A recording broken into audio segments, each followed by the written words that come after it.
for coming at such short notice. Since the beginning of the outbreak of the coronavirus, we here in San Francisco have done everything we can starting back in January to prepare. In fact, we operated immediately our Emergency Operations Center in order to maintain clear information from around the country and around the world to understand what was happening and to try and make sure that we were providing the public with the best information that we had to be fully transparent, but also using the data and the science to ensure that what was being communicated was entirely accurate. And as a result of that work since January, in February, just February 25th, we declared a public state of emergency here in San Francisco so that we can further prepare for the possible arrival of the coronavirus here in San Francisco. And as I said, through this process, it has been all about protecting public health and making sure that we were doing everything we can to communicate accurate information with what we know sometimes a lot of information gets out there. It's not entirely true, but it's important that everything that we know is communicated directly to the public so that we have accurate information every step of the way. Today, we are announcing the first 2 cases of coronavirus in our city. They've been detected here in San Francisco, and these individuals are contained, and I will let Dr. Colfax talk a little bit more about the details. And I want to be clear that we have been planning this for weeks, and so we are prepared as a city. We want people to continue to do exactly what we've asked people to do, and that is make sure that you're washing your hands and that you're doing the things that are going to help to protect yourselves in the midst of what we know could continue to be a virus that spreads. And so at this time, I'd like to ask Dr. Grant Colfax to come up and provide the details of the 2 cases that were just diagnosed.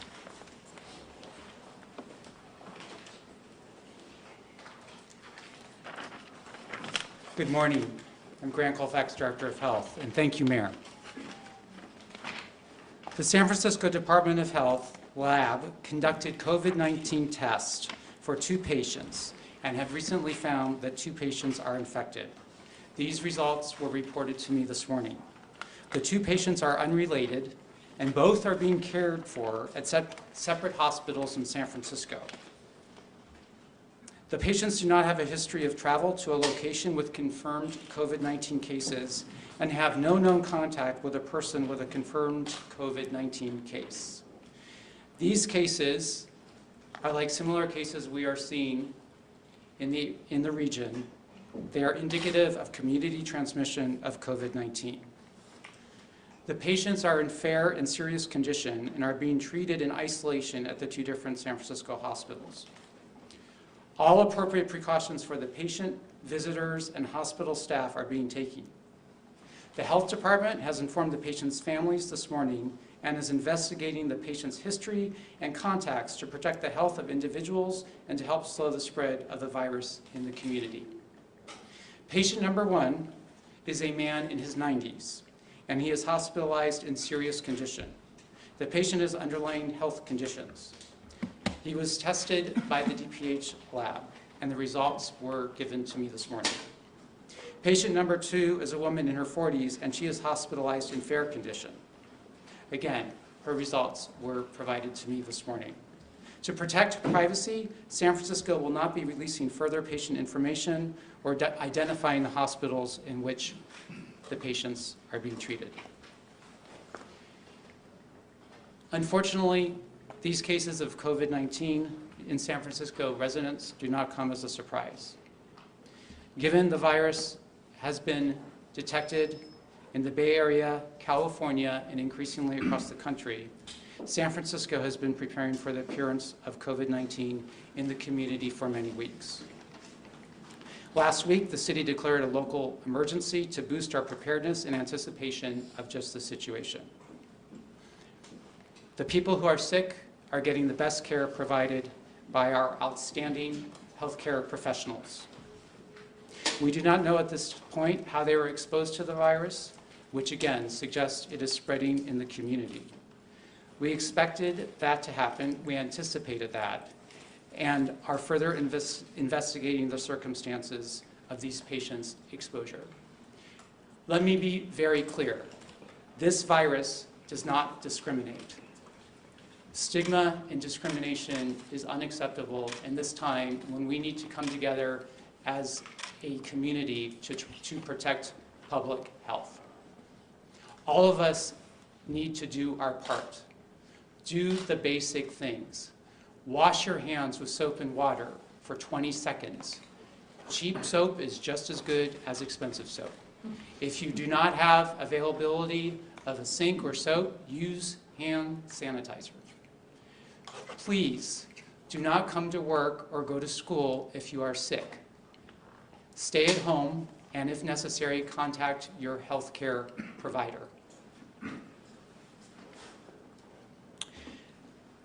Ensure that when you greet people, you can do an elbow bump. Do not shake hands at this time. That is public health data that shows that that reduces the risk of transmission.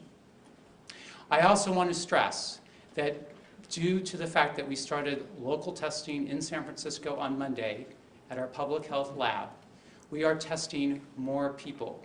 We now have availability of test kits to test those at most risk for disease. There is no on-demand testing in San Francisco at this time, and people who have questions about their symptoms and whether they should be potentially tested should consult with their healthcare provider. Additional information from the health department is available on our website at sfdph, that's sfdph.org. Thank you. Thank you, Dr. Colfax, and I also want to thank the members of the Board of Supervisors who are joining us here today, as well as other department heads. And I want to also reiterate that this disease does not discriminate against anyone. And the fact is, there's been a lot of xenophobia against folks who are part of our Asian community. And we know that when there is a stigma attached to a particular group of people, especially around such an important public health issue, then it's less likely that people will be willing to come forward, which means that the health outcomes we need to address this virus may not occur. So it is up to us to come together as a community and to know that at this point, based on what we know, based on the data, based on the information that we're providing, that we need to make sure that everyone feels safe, that everyone feels that they can talk to their healthcare providers, and that we're not discriminating against any particular race in our community. And with that, I want to talk a little bit about the cruise ship, which you heard the announcement yesterday that a cruise ship was scheduled to return to San Francisco that contained individuals with flu-like symptoms. We are working closely with the Coast Guard, with the Center for Disease Control, and with the state to address this issue. We know it's important that we take precautionary steps before any consideration occurs to determine where this cruise ship will land. And I want to be clear with the people of San Francisco that we're doing everything we can to work with the state and the federal partners to prepare if it does come to San Francisco. But there are certain criteria that must be met before that occurs. So at this time, I want to ask the Director of the Department of Emergency Management, Mary Ellen Carroll, to talk more specifically about what that entails. Thank you, Mayor Breed. Good morning. This is where we currently stand regarding the Princess cruise ship that was scheduled to return to San Francisco this week. At this time, the CDC, the California State Health Department, and the Governor's Office of Emergency Services with the U.S. Coast Guard are working to determine if COVID-19 is present on the ship. There are 2,383 passengers on board the ship and 1,100 crew members. Of that, a total of 35 have shown flu-like symptoms during the course of this 15-day cruise. Many of those people have recovered and are no longer showing flu-like symptoms. Testing protocols are being put into place on the ship for those passengers and crew that have shown flu-like symptoms or may have been exposed to the virus, and that is happening today. Once we have results from the tests, the CDC and the state will determine the most appropriate location for the ship to berth, and the location needs to provide for the safety of the surrounding community as well as the passengers and crew. The CDC and the state are fully engaged in determining a location that can most appropriately address the health of those passengers that may have COVID-19 and the safety of those passengers not impacted, as well as the surrounding community. The CDC and the state are considering a number of locations, including San Francisco. However, where the ship will dock will be dependent on if the location can enact the proper CDC, state, and local protocols and has the infrastructure to protect the entire community. Our main concern is whether we can ensure those passengers that may be infected receive the care that is needed, those passengers not impacted can safely travel home, and the health and safety of our local community. This is an evolving situation that requires the federal government, the state of California, and San Francisco to ensure all the best practices and protocols are in place to accept any cruise ship that may require COVID-19 mitigation. Thank you.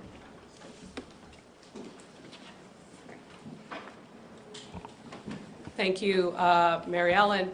And I just want to say that San Francisco is embarking on territory that is not unfamiliar to us.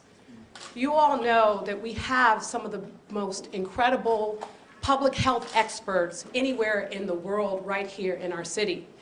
We've dealt with challenges over the years, whether it was the HIV crisis or SARS or H1N1, and we got through those events because we came together as a city, because we put forward best practices, and because we continue to make sure that we communicate clearly on things that the public can do in order to make sure that we protect public health. Ultimately, that is our goal, and we will continue to do everything we can to make sure that as soon as we have information available, as soon as we have accurate information available, we provide that information, and that is what we are doing here today. So I want to thank you all for coming, and at this time we are opening up for questions. Were tests administered this morning? Dr. Colfax? The tests were collected yesterday. On the results cruise came ship? in this- Oh, I'm sorry. I'll let, with regard to the patients or the cruise ship? The cruise ship, my I will- apologies. So were tests administered this morning, and when will they get to the lab?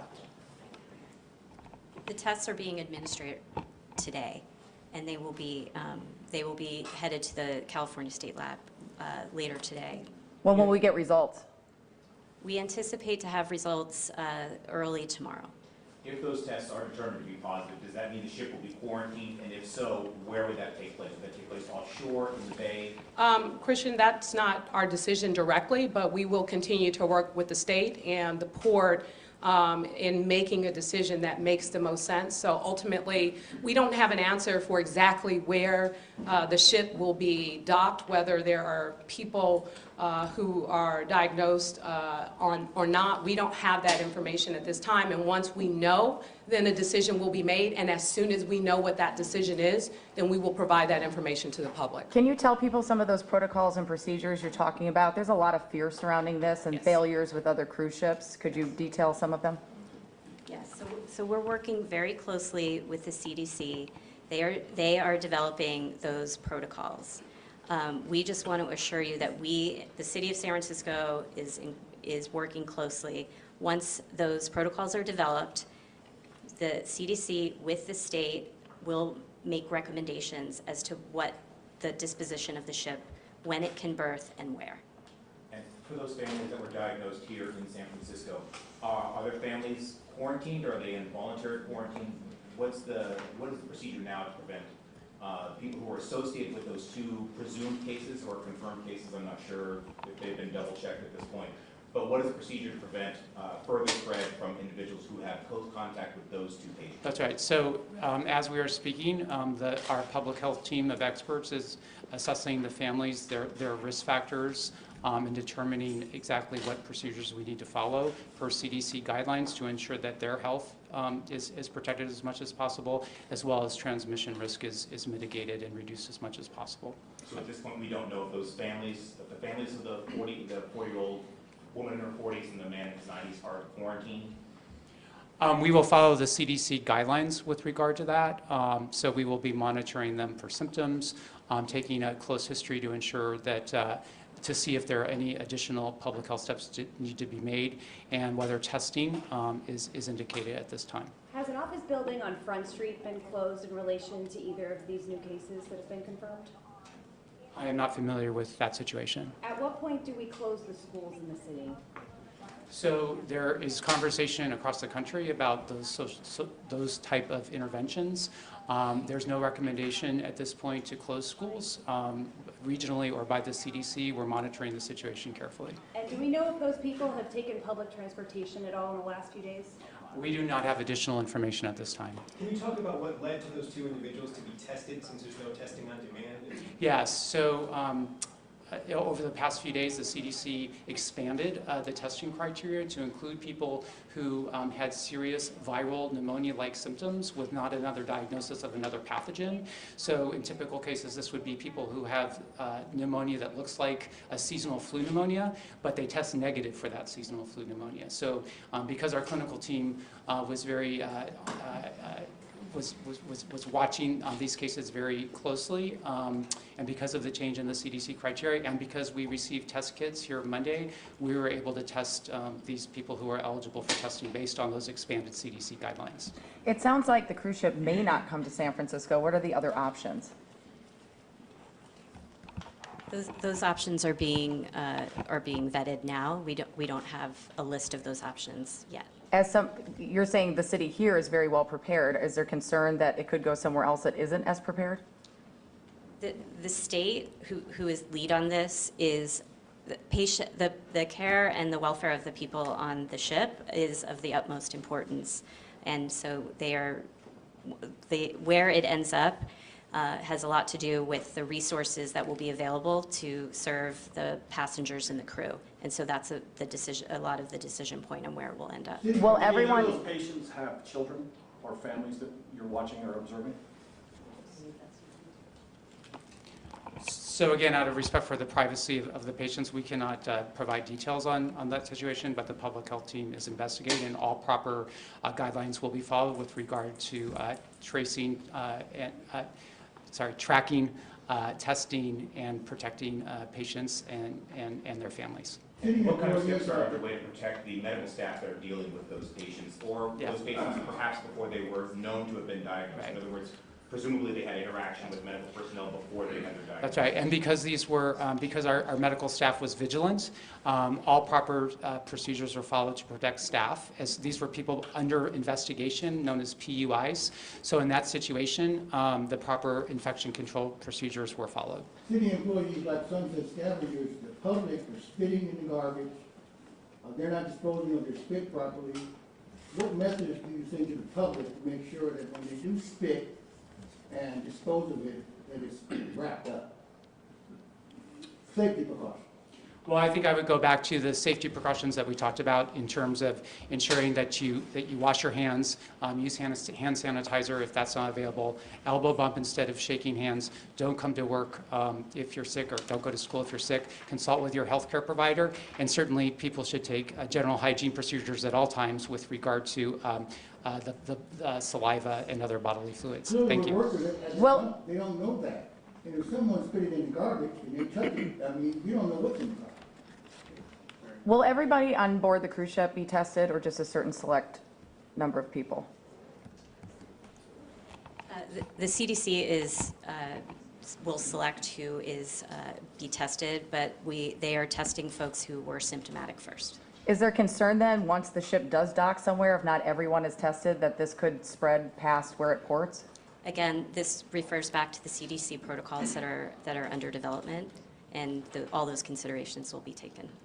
Do you know if everyone who got off the ship on February 21st, when it came to San Francisco, is being contacted? So we are planning to contact all people who got off the ship who are residents of San Francisco, and we'll get back to those people to inform them that if they should consult with their healthcare provider. We are following rapidly developing state and CDC guidelines specifically around more details on that protocol. Is it known how many people are San Francisco residents who did get off that ship? I don't have that number to share at this time. I'm wondering if there's a shift in strategy now that we do have confirmed cases here. In other words, before it was about prevention. Wondering if now that we do have presumed community spread cases, if that means that there's a shift in strategy here in San Francisco. Well, I think that is a key point. So there's still prevention. Again, everybody should do their part with regard to these proper procedures.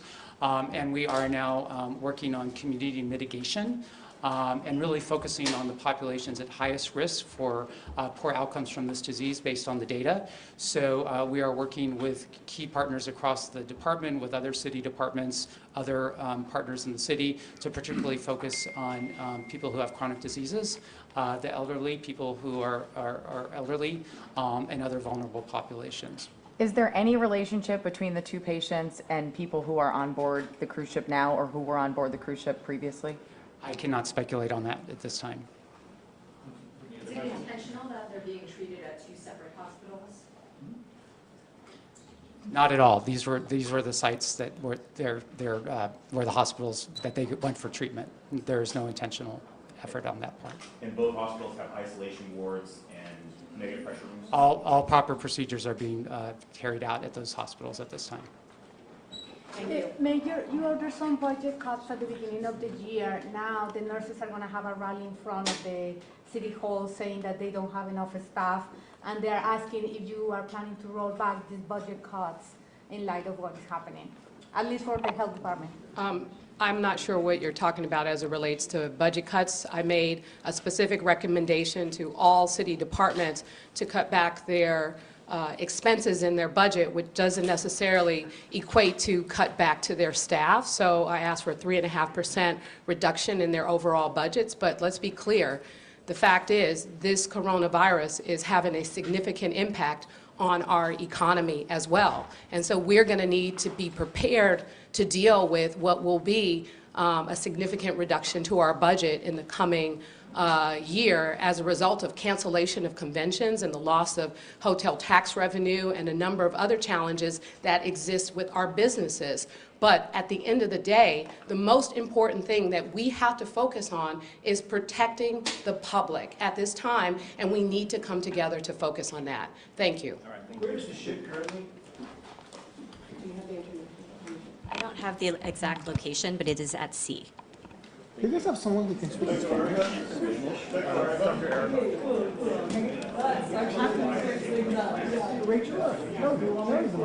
We just need you 1 second.